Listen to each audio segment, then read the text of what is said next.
Hey you all, welcome to my first video. I'm so excited to be doing this video finally.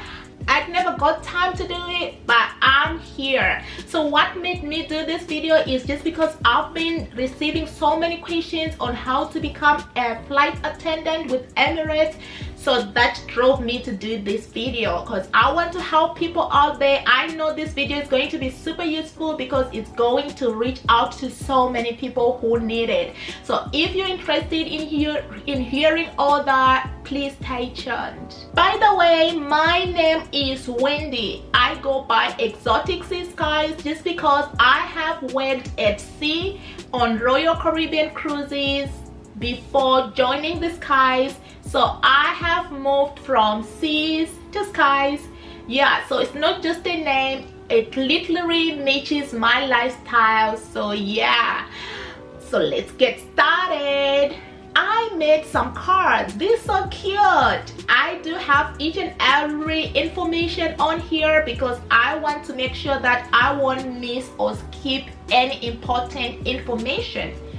So I'm going to list all the requirements you need to know before you apply. If you meet these requirements, you are good to go. You need to be 21 years of age at the time of joining.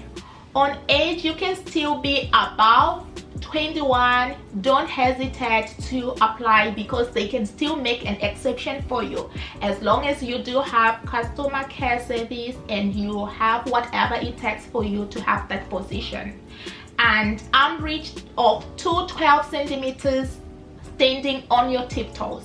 So you're going to do the reach test standing on your tiptoes up to 212 centimeters. So you should start stretching at home so that you can stretch further. Then minimum height of 160 centimeters. Your height, you can be slightly shorter. As long as you reach 212, you'll be good to go. You should be a high graduate of grade 12 and you should be fluent in English, both spoken and written. No visible tattoos while you are in your Emirates uniform, and they don't allow any cosmetic coverings or bandages on any tattoos or scars. They take these seriously, you know, these tattoos. I've seen a girl who have been terminated because of that. So if you really want the job, after all the procedure of the interviews, the open days, make sure you get rid of it if they accept you, if they offer you the position. So yeah, those are the requirements. So I'll move to the application. The application is actually very important. So when you do your CV, make sure that you highlight the customer care experience, as well as you are a team player. You need to include it that you do have the ability to work in teams and you are someone who is flexible. You can adjust to any kind of different environments. They want to hear that because that will match a flight attendant. You can either apply online on the website of Emirates. I'll leave the link down below for you. It's super easy. You simply have to go on that page. You can't miss it. When you go on that page, you go to careers. There's a lot of aviation careers on there, but you click on cabin crew, and if you're a new user, you have to register, meaning that you have to put on your details. Then you apply and submit your application. That's how I did it. So if you are doing the open day, it means that it's late. You are going to attend the open day. Sorry, it's less stressful because you don't have to go through the application process. And the other disadvantage of application is that sometimes they don't respond. But if you just go and attend, sometimes you can stand a chance.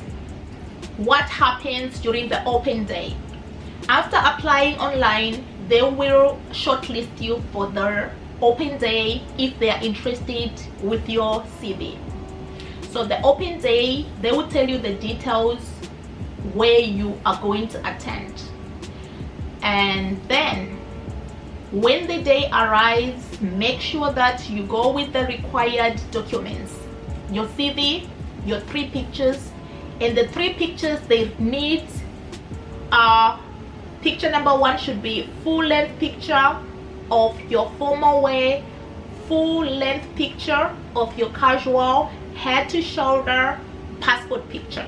3 pictures. Make sure they are clear, they are on a good quality paper, as well as on a clear background. Make it professional, and wear gray, navy blue, or black. I prefer you to be in a complete suit. If you are a lady or if you are a boy, you can still do the same. Yeah, if you do have long hair, put it in a bun. If you have short hair, make sure it's well put and neat. A boy should get a haircut, a boy should get also a nice shave. For boys, it's easy, they don't have to put makeup. You can have a little bit of curls on your hair, not a lot. Just take the picture of a flight attendant. That's how you should look like. You need to follow everything. So the open day, you go inside the conference room, each and every one of you, to drop the CV. They call it the CV drop off. That's the first stage, and you have at least 1 minute with the recruiter. She'll ask you a question or 2 questions or 3 questions, so you need to get prepared. Look straight in her eyes and smile. After the CV drop off, you will leave for 30 minutes, and they will tell you that when you come back, you will check for your names on the conference door. They will highlight those successful candidates to go for the second exercise, and if your name is not highlighted, it means you're going home. It's so sad, but it is what it is. So a lot of people left when I did my first exercise. So when you go for the second exercise in the conference room, the recruiter is going to introduce herself, and she will play a video. So the video is about life in Dubai, your stay in Dubai, your salary, and what you're expected to do, your duties, your responsibilities as a flight attendant of Emirates, as well as what you're not supposed to do. It's a lot of things. Make sure that you understand, you pay attention, and while you watch that video, you don't need to look around, you don't need to disturb the person next to you. If you don't understand something, don't ask a question because they are looking at you. Make sure that you understand at least something, because after the video, you are going to ask a question. Make sure also when you ask a question, you're not asking a lot, only one, and give other people chance to say what they want to say. Remember, it's not the only of you in the room, it's a lot of you, and when you ask a question, make sure as well that it will benefit each and every one of you. So that's another tip I'm giving you. And during that second exercise, everyone is going to remove shoes and do what they call the arm reach. I told you it's one of the requirements to reach to 12 centimeters on your tiptoes. So you'll be in a queue, you remove your shoes, make sure your shoes are clean and they don't smell because it's a big minus. Yeah, and then when you're done, you will get a big paper with your whole body. You need to mark the areas where you do have tattoos.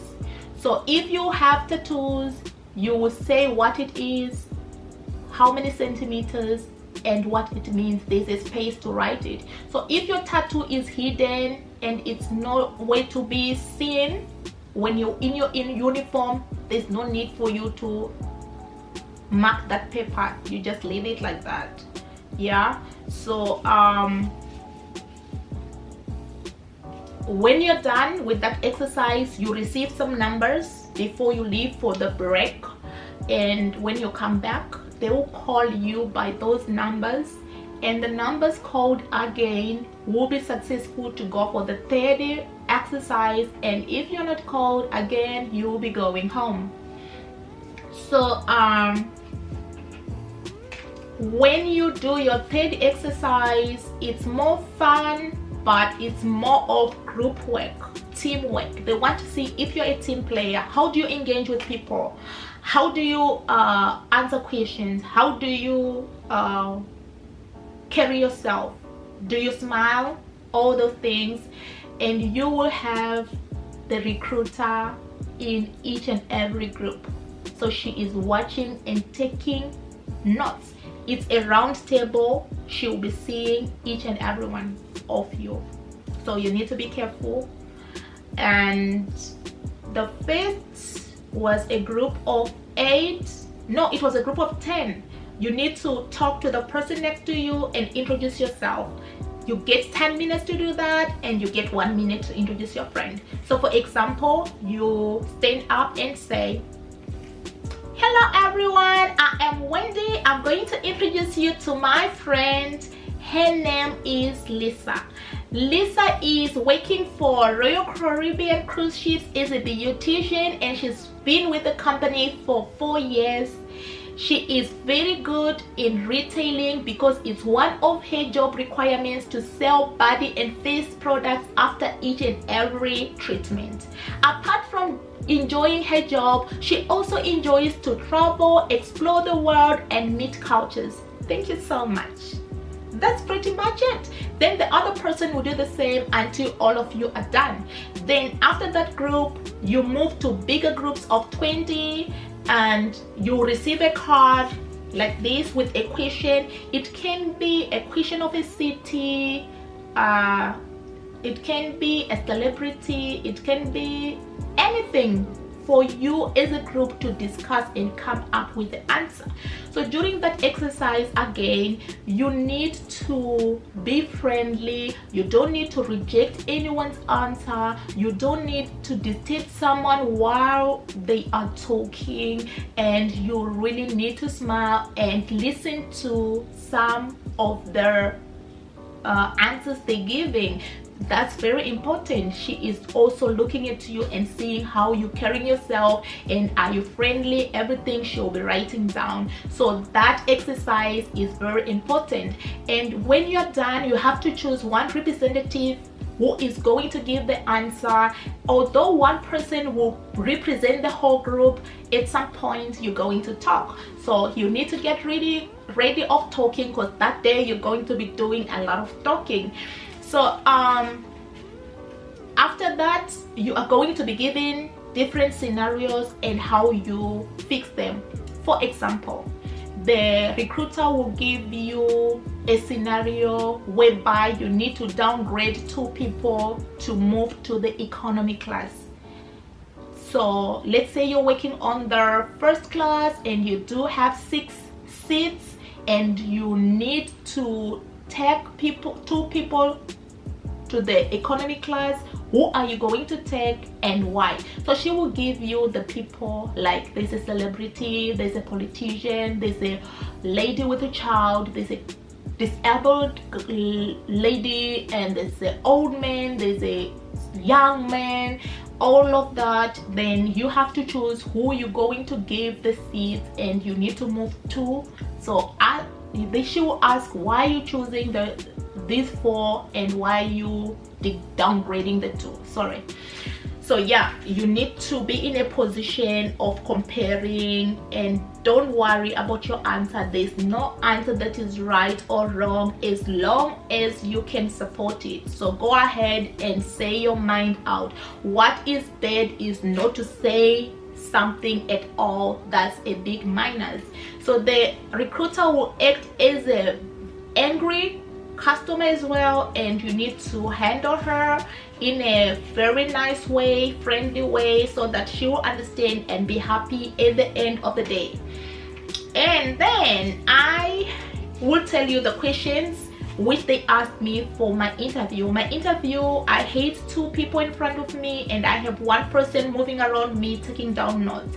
So what happens is, if the other person asks you, look straight in the eyes, maintain eye contact, answer, sit well, and say it in a confident way, in a voice. Your tone should be calm. It shouldn't be very loud, something that can hear but they can hear and understand. The room was so bright because they want to see you clearly. They can see all your imperfections, so make sure that you look the part. So yeah, that's how my interview was like. And never mind about the person moving around you, just act as if she's not there. Don't even look what she's doing.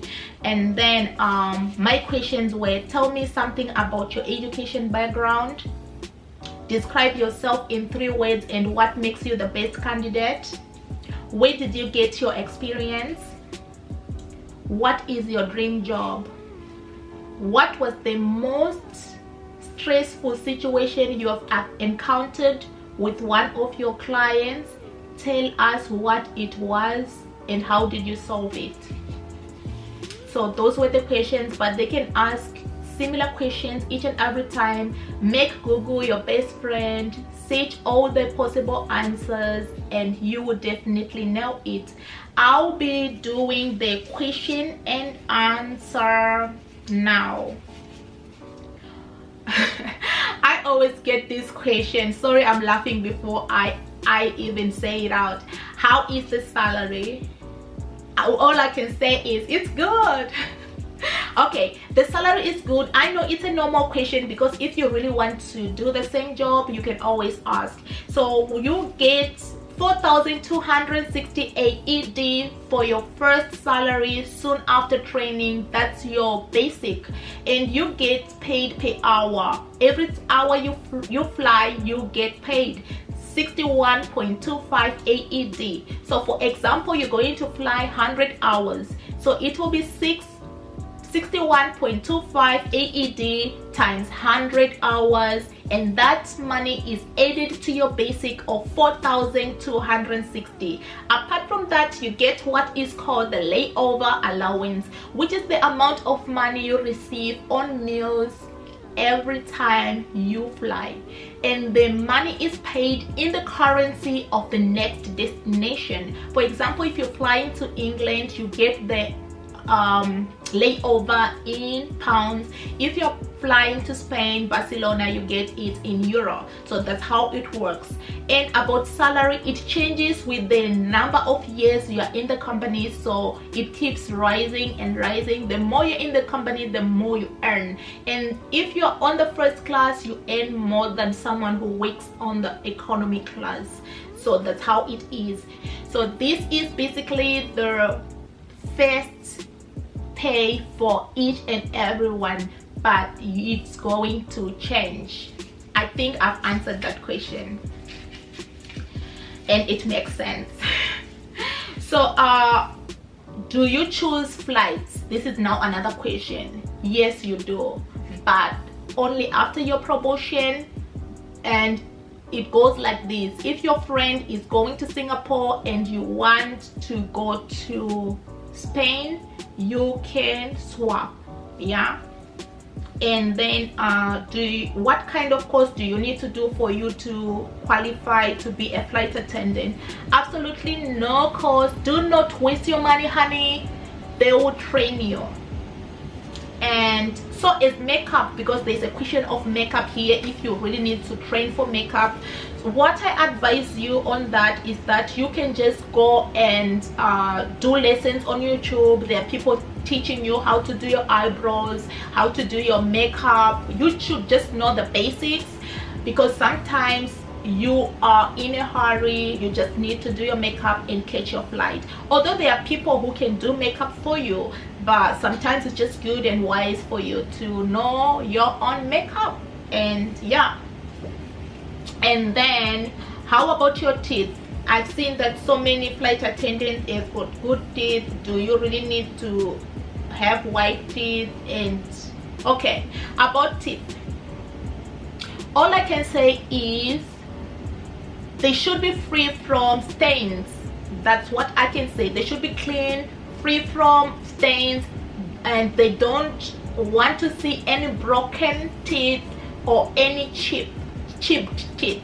Yeah, I think you understand what I'm saying, because you're always smiling, they're looking at your smile, they're looking at your mouth. That's where they look when you're talking. So I think it's very important, as far as this job is concerned, you're either smiling or talking. So you're doing the two anytime, and you know, you're doing any of the two. And yeah, when you do the medicals before you go to Dubai for your training, you are also going to see a dentist. They need to check if you don't have any gum infections, if you don't have any broken teeth, all those things. And do they hire married people or people with kids? Absolutely yes, they do hire people with kids and married people, because they still need jobs. So those are the mostly asked questions, and I'm happy I answered each and every question. So I'll do another video on grooming, because I don't want this video to be so long. And make sure that you just go on Google and do a lot of research, see a lot of YouTubers, because I can give you tips that someone cannot give you. Then you need to combine each and every tip. It will help you a lot.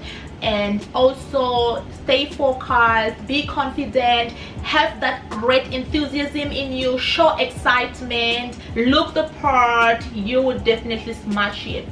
Okay, so make sure that you click on the notification button. I'll be back with so many videos. If you're happy that this video was useful, don't forget to give it a thumbs up, and also do subscribe to my channel. Thank you so much for having me.